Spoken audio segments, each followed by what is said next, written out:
It can be scary to speak a new language, not knowing if you're going to be understood. In this video, I'll teach you how to be less afraid of using your voice in English. Let me tell you about Elizabeth. Elizabeth is a student of mine from Mexico, and she is a stay-at-home mom, and she is raising, four little kids, and she has been in the US for the last 2 years, but she is still very, very afraid, or she was very, very afraid of speaking up. So her situation, she would take her kids to the park and she really wanted to talk to the other moms there. She found herself only talking to other non-native English speakers, and she would find those who, she could tell were non-native English speakers, and she felt comfortable and fine speaking with them. She really needed that connection as she's raising these little kids. And so she enjoyed that connection with the non-native English speakers, but she really felt like she was missing out because there were other moms there, native English speakers, that she really wanted to connect with, that she saw regularly. And she really wanted to do that, but she was afraid. She was afraid that her English wasn't good enough, or they would misunderstand her. She'd really worked very, very hard. She was very bright and, worked really hard on improving her English skills, but she didn't have a lot of opportunity to practice them regularly and really wanted to do that. Okay, so she came to my program and we were able to work with Elizabeth. And I'll tell you more about Elizabeth and her transformation at the end here. Through my online training program, I talk a lot about confidence. We go through a Confident Pro Mindset training to teach our students that, yes, we definitely need to build the skill of learning the sounds and the rhythm of American English so that we're clearly understood. But that's not only what brings confidence when it comes to speaking English. There's a lot happening in our brains that sometimes keep us from being able to have the courage or the strength or the confidence to really step out there and use your voice before you're perfect in American English. Let's kind of go back a little bit and just talk about our brains. So we are all human. We all have this human wiring in our brain, and it's normal to be scared. Our brains are wired to kind of keep us safe. And when we step out into a situation where we're not sure if we're going to belong to that person or that group, our brain wants us to kind of stay quiet, to hold back, because our brain doesn't really want that rejection from belonging to them. This is a very natural part of us, and something we really, is a good thing. It does keep us safe in some situations, but in a lot of situations, it is not keeping us safe. It's keeping us from having more opportunities and more connection with others. And we really don't want that. We want that connection. We want to be understood. We want to understand others. And in that connection, in that communication is where connection really happens. And Elizabeth was really wanting that connection with other moms. So let's talk about two of the main reasons why this fear comes up for us. One is fear of judgment, and another is fear of mistakes. So let's talk about fear of judgment. When it comes to the fear of judgment, there are two main ideas that I like to focus on. One is that we often think that people are judging us when really it's just us judging ourselves. I'm going to say that again because that can be really helpful for others. Often when we think other people are judging us, we really are just judging ourselves. So we don't know what other people are thinking. Elizabeth going to the park, speaking with a native English speaker, she's assuming that they're, as she speaks and if she makes mistakes, they're going to judge her as not belonging. A lot of times the question, where are you from, often creates a lot of judgment, self-judgment of like, I don't belong here, and they can notice right away that I don't belong here. When really it might be just a request for connection. So asking where someone's from may be them reaching out and saying, hey, I want to learn more about you.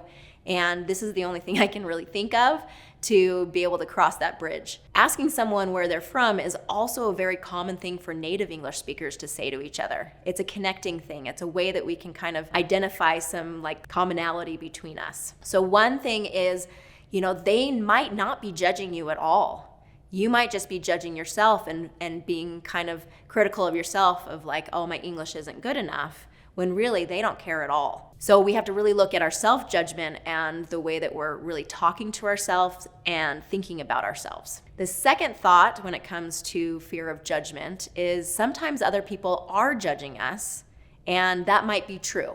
They might have this judgment. They might have these stereotypes. They might be thinking some maybe negative thoughts about you. In this situation, we have to separate ourselves from them. We cannot control others. We can only control ourselves.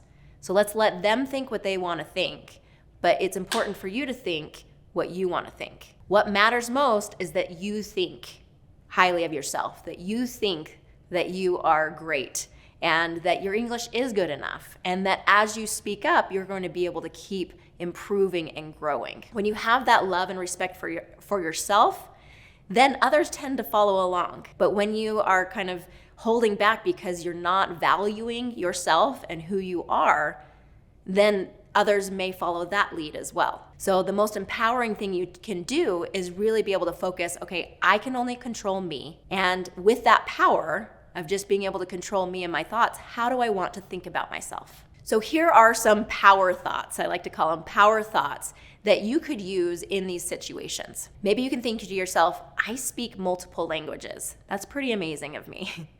I am strong and capable. I've done a lot of hard things in my life. I know how to learn and grow, and I'm learning and growing every day. I'm really proud of myself for where I am now in my spoken English, and I'll keep learning more. I have a lot of experience and expertise, and I am valuable. Maybe I can slow down and share my ideas clearly. Others maybe might not understand me the first time, and that's okay. It's okay for me to repeat myself until I'm understood. Align yourself with these power thoughts and bring that strength that comes from them. Really being able to repeat those over and over and over in your mind can really help strengthen you in those moments. Maybe you're like Elizabeth, maybe you're sitting there wanting to speak up and you're trying to build up the courage. Practice these power thoughts. Find something that really works for you so that you can kind of build up that strength and that confidence in your mind to be like, it's okay. I don't have to be afraid of this situation. I can walk into that with courage. All right, so now let's talk about the fear of making mistakes. Now this comes along with fear of judgment, because the reason you may be afraid of making mistakes is that you're afraid of that judgment. But let's talk about fear of mistakes, just because it is such a big concept and it's important for us to really understand this. Okay, that fear of making mistakes, we really have to reshape our concept of mistakes. Do you have to be perfect? Are you comparing yourself to others? What is the worst thing that will happen if you do make a mistake? Can you handle those feelings of maybe embarrassment? Embarrassment is a feeling inside of your body, a feeling that you can breathe through and you can release. Maybe you can laugh about it. There are plenty of other strategies that you can use that can kind of diffuse that negative energy or that negative power that making mistakes might have on you. Okay, you have options in these situations. It's not just the option of just staying quiet is not your only option. Okay, staying quiet might keep you safe in the moment, but it's not giving you what you really want in life. Just like Elizabeth, she wanted that connection. What is it that you're really wanting that you're holding back on just because you're not speaking up and you don't feel confident that you'll be understood? Others might judge you, and that's okay. So if you make a mistake and someone judges you, again, that's on them. We can't control them.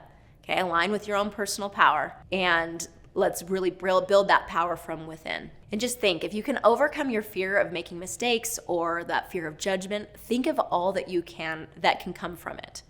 Really think about the opportunities that are there, and that power from that thought can really drive you to speak up and to try again and again and again until it feels more comfortable and you feel more confident in it. So those 2 points, fear of judgment and fear of mistakes, is really what is holding you back. Let's come back to Elizabeth. Now, she went through my program. She did have some definite skills that she needed to improve in her spoken English, learning the sounds, especially the vowels of American English, and understanding the rhythm and intonation. But as she worked on this, she did build her confidence, and especially as she worked on her mindset, really, really working on those empowering thoughts really helped Elizabeth be able to grow in her confidence. And not only was she then able to kind of start making those connections and reaching out and speaking with those other moms at the park, but she felt more confident in parent-teacher conferences for her kids and going and talking to the teachers and advocating for her kids in English, whereas before she was really holding back. So not only did she get the connection she needed, but she realized that by improving her English and improving her confidence, she was able to have many, many more opportunities. And I want the same for you. So if you're curious how to quickly improve your spoken English today, go ahead and check out my next video, 3 easy tips to quickly improve your American English pronunciation.